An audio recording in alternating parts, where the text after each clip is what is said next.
Merci Monsieur le Président. Donc moi je me félicite que nous ayons trouvé une solution pour les régions. Jusqu'à maintenant, les régions avaient à peu près 92% de leur budget qui était tout simplement des dotations qui venaient directement de l'État. Donc du fait que l'on passe là à une fraction de la TVA, ça me paraît être quelque chose qui va dans le bon sens, dans l'autonomie des régions.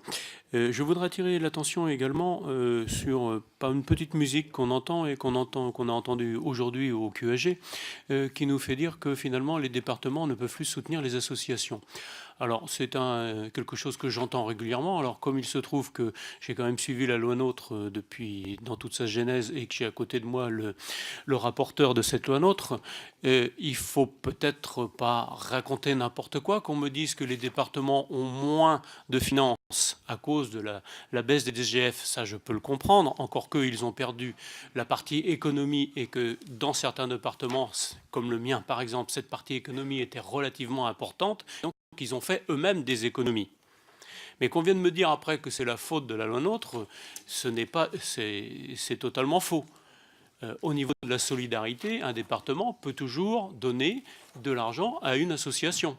Ce que ne peut pas faire le département, il ne peut pas donner effectivement des aides directes aux entreprises. Pour ça, il peut le faire encore, mais il lui faudra faire une convention avec la région, parce qu'il ne peut pas le faire lui-même.